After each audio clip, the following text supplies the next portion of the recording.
Mi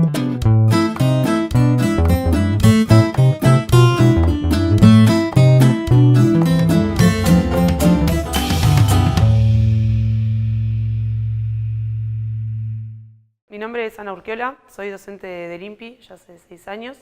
Hoy vamos a ver un poco la importancia de medir la temperatura, qué distintos tipos de instrumentos hay o cuáles son los más populares, los sensores que están a nuestro alrededor y bueno, y conocer su principio de funcionamiento porque después a nivel profesional los van a usar constantemente. O sea, hay muchos procesos industriales donde es importantísimo medir la temperatura y tener un control de eso, ya sea para modificar el proceso, para controlar la calidad del producto que estamos manejando o para cuantificar, por ejemplo, la energía que estamos consumiendo en algunos de esos procesos. Por ejemplo, en la heladera o en el aire acondicionado, nuestro objetivo es enfriar el aire, ¿no? Entonces, el sistema está operando, enfriando el aire a través de un intercambiador de calor, donde el aire intercambia con un refrigerante.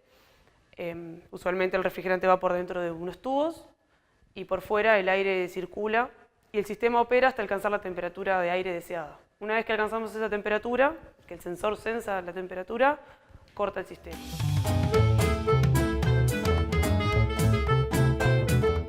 Hay distintos sensores de temperatura. Entre los más populares está el termistor y la termocupla. Con el termistor lo que hacemos es medir la resistencia y a partir de eso deducir la temperatura. Por lo tanto, esto va conectado a un multímetro que nos permite medir la resistencia y bueno, conociendo la curva, podemos transformarlo en el valor de temperatura. Bueno, en el caso de las termocuplas consiste en 2 cables de metales distintos que están conectados eléctricamente en los extremos. Cuando tenemos una diferencia de temperatura entre esos 2 puntos, se genera una diferencia de potencial.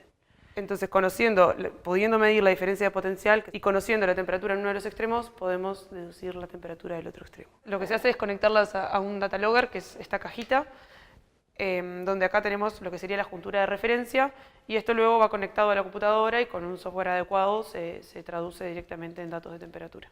Esos sensores se usan tanto a nivel doméstico como a nivel industrial. En nuestra casa todos tenemos sensores de este tipo, por ejemplo, en la heladera, en el freezer, en el horno, en el aire acondicionado en auto. Y bueno, y a nivel industrial se usan, me animaría a decir que prácticamente en cualquier industria nos vamos a topar con un intercambiador de calor.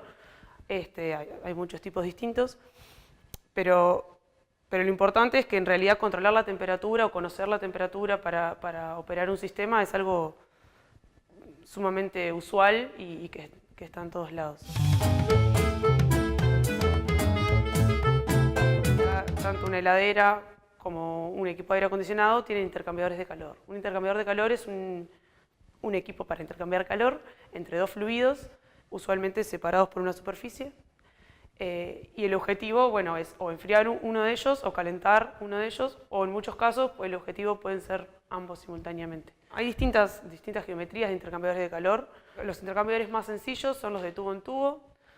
Están los intercambiadores de tubo y carcasa, que son como intercambiadores más robustos y utilizados más bien a nivel industrial. Por ejemplo, en la industria del petróleo, del fuel oil, todo lo que son aceites y derivados del petróleo se suelen enfriar en intercambiadores, o calentar en algunas instancias con intercambiadores de tipo tubo y carcasa. Bueno, después están los intercambiadores compactos, que son intercambiadores donde se tiene mucha superficie de intercambio en un volumen muy pequeño y son más bien utilizados cuando tenemos que enfriar aire o gases. Un poco la idea era ver que los sensores de temperatura están en todos lados, que tenemos sensores de temperatura mucho más cerca de lo que creemos. Capaz que está bueno acercarse un poco y tratar de ver cómo funcionan los sensores que están a nuestro alrededor. Y esta es la importancia de medir la temperatura para poder controlar el funcionamiento de los intercambiadores de calor.